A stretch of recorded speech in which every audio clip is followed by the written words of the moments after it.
4 PM Delhi देख रहे हैं आप। मैं हूं आपके साथ शाहीन खान और इस समय मैं दिल्ली के जंतर मंतर पर मौजूद हूं, जहां पर SC एंड ST जो वकील हैं, उनकी पूरी ऑर्गेनाइजेशन यहाँ पर एक बड़े पैमाने पर धरना प्रदर्शन कर रहे हैं। शांतिपूर्ण ये पूरा प्रदर्शन हो रहा है। आपको बता दें, जिस तरीके से पिछले कुछ दिनों में बाबा अम्बेडकर की और गांधी जी की मूर्तियों को इलीगल तरीके से हटाने का काम किया जा रहा है, उसी को लेकर के यहाँ पर जो वकीलों का एक प्रदर्शन हो रहा है। आप देख सकते हैं तस्वीरों में तमाम वकील यहाँ दूर दूर से पहुंचे हैं और एडवोकेट्स का भी यही काम नहीं सहेंगे। अब आपका अपमान यानी कि अम्बेडकर जी का जो अपमान उनकी मूर्ति हटाकर हो रहा है, उसको लेकर के यहाँ पर एक शांतिपूर्ण प्रदर्शन किया जा रहा है। के बेस्ट वकील रहे और बाबा साहब डॉक्टर अम्बेडकर साहब इस देश के संविधान निर्माता रहे। बाबा साहब डॉक्टर अम्बेडकर साहब इस देश की महिलाओं के अधिकारों को देने वाले रहे। इस देश के schedule caste, schedule tribe, backward minorities को अधिकारों को देने वाले रहे। इस देश के एक एक व्यक्ति को वोट का अधिकार दे करके इस देश के लोकतंत्र को बनाने वाले रहे। इस देश के संविधान के ड्राफ्टर रहे। इस देश को एक नई दिशा देने वाले रहे। कहा जाए तो देश को नहीं बल्कि सारे संसार को एक ऐसी व्यवस्था बताने वाले रहे कि लोग बेहतर तरीके से मिलजुल कर कैसे व्यवस्था को चला सकते हैं और देश का विकास कैसे किया जा सकता है, गरीब से गरीब व्यक्ति तक किस तरह से व्यवस्था ली जा सकती है और संविधान में डायरेक्ट प्रिंसिपल स्टेट पॉलिसी दे करके सरकार के माध्यम से और प्रदेश की सरकारों को डायरेक्शन दिया गया कि देश को कैसे चलाया जाए। लेकिन 74 साल में देश को संविधान की डायरेक्ट प्रिंसिपल स्टेट पॉलिसी के आधार पर और संविधान में दी हुई संस्थाओं के आधार पर देश को ना चला करके अभी देश का विकास करने में विकास के दिशा को रोकने का जो काम सरकारों ने किया है, उसके लिए SC ST advocate welfare association सजग हो गया है और पूरे देश में इसके लिए आंदोलन करेगा। और आप सभी लोगों मीडिया के माध्यम से धन्यवाद देते हुए कि आप लोग यहाँ हैं, ये निवेदन करता है कि आप लोग हमारी इस बात को दूर तक पहुंचाएं ताकि ये बात सब लोगों तक जाए कि बाबा साहब डॉक्टर अम्बेडकर साहब का जो स्टैचू लगा है वो वहीं पर हो, स्थापित हो। और आज हम लोग ज्ञापन देंगे कि हम बाबा साहब डॉक्टर अम्बेडकर साहब की स्टैचू को वहीं लगाया जाए। इसी के साथ हम अपनी बात समाप्त करेंगे। जय भीम, जय भारत, जय संविधान। सबसे पहले तो मीडिया बंधुओं के लिए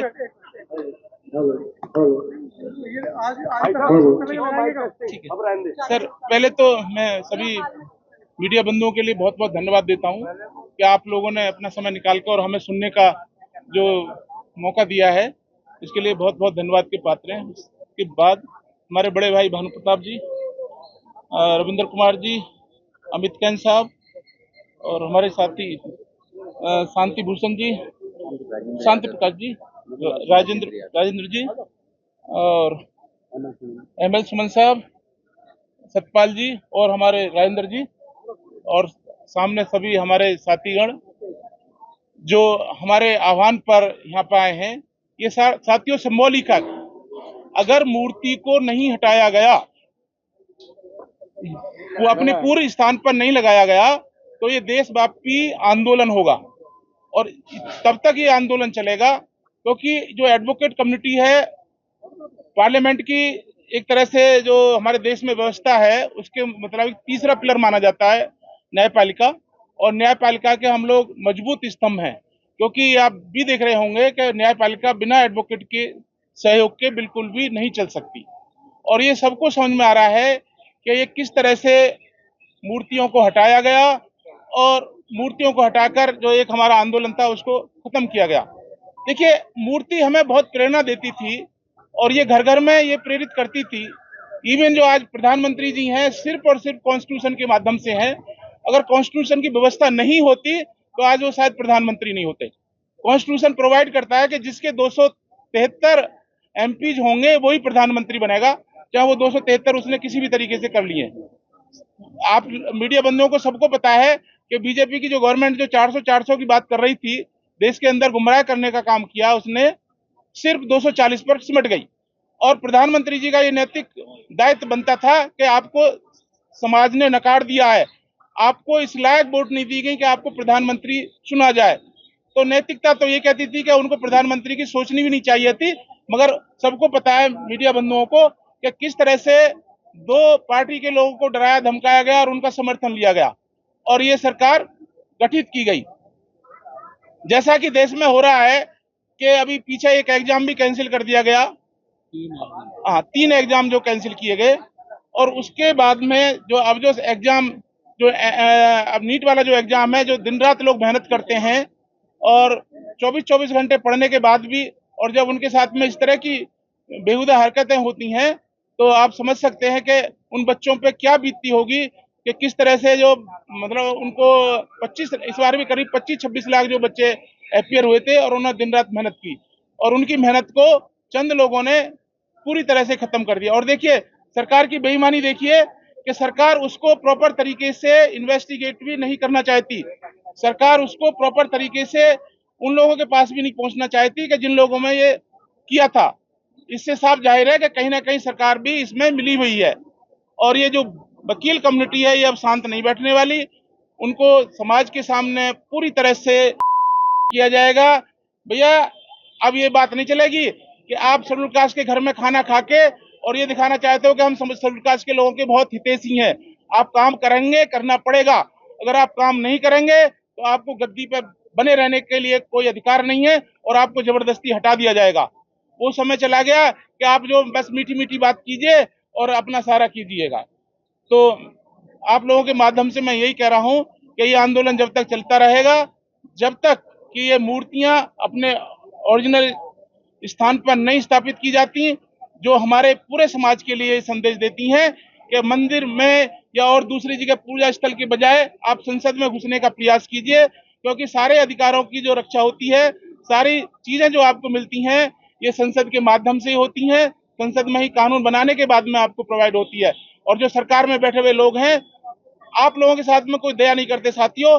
ये उनका कर्तव्य है कि हर व्यक्ति के लिए वो जो संविधान में लिखा हुआ है उसके मुताबिक काम करेंगे। आपको रोजी रोटी देनी पड़ेगी, आपको स्वास्थ्य की व्यवस्थाएं करनी पड़ेंगी, आपको वो सारे काम करने पड़ेंगे समाज में जो संविधान गारंटी देता है। तो मैं इसी मंच के माध्यम से आप लोगों के लिए फिर एक बार धन्यवाद देता हूं और आपके माध्यम से आग्रह करता हूं सरकार से कि भैया ये आप जो मूर्ति को वही ओरिजिनल स्थान पर स्थापित करें, और अगर आपने ऐसा नहीं किया तो ये देशव्यापी आंदोलन हमेशा चलेगा, तब तक चलेगा तब तक ये मूर्तियां ओरिजिनल स्थान पर स्थापित नहीं हो जाती। संसद भवन से बाबा साहब की स्टैचू हटाने वालों, हमने आपका क्या बिगाड़ा है जो आप हमारे पीछे पड़े हुए हो?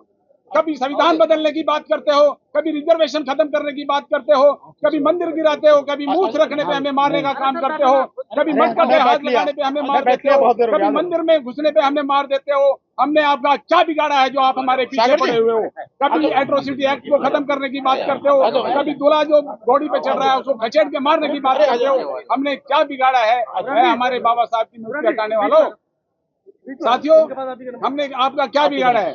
हमें जो हजारों साल से गुलाम बना करके रखा है, हमें शूद्र कह करके हमें जो सजा दे रखी है, हमें आज तक यह नहीं बताया हमने अपराध क्या करा है, हमें सजा क्या दी गई है और कितने दिन के लिए दी गई है, हमें कुछ भी नहीं बताया गया। हमें इतना अपमानित किया गया है। मैं उनसे कहता हूं कि एक दिन वे शूद्र की जिंदगी जी करके देख लें और उच्च जाति के मटके को हाथ लगा दे, मंदिर में घुस जाए, उनको पता लग जाएगा हम कितने अपमान की जिंदगी जी रहे हैं। हमारी छोटी छोटी मासूम बहनों को इज्जत लूट लेते हैं और रातों रात थूक देते हैं। हमें उनका चेहरा भी नहीं दिखाते।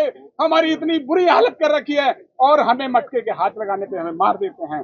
हमने क्या गुनाह किया है? के साथ कहना चाहूंगा 1818 के अंदर 1818 में जो शौर्यवीर थे और मुंडा जी थे, 2024 में हम संविधान की रक्षा करेंगे और बाबा साहब की स्टैचू को वहीं पर लगवाएंगे। ये हम काम करेंगे। सरकार नहीं मानती फिर क्या करोगे? सरकार नहीं मानती तो रोड पे, सड़क से लेकर के संसद तक जन आंदोलन करेंगे। और जो मुंडा जी ने कहा था, जो उधम सिंह ने करा था, जो शौर्यवीरों ने करा था, जो माता जी वाल्मीकि ने करा था, जो जलकारी बाई ने करा था, उसके लिए हम तैयार होंगे। मरने जीने की तमन्ना नहीं, बिल्कुल भी मरने का कोई गम नहीं, बिल्कुल तैयार हैं। संसद से, सड़क से संसद तक लड़ने के तैयार रहेंगे।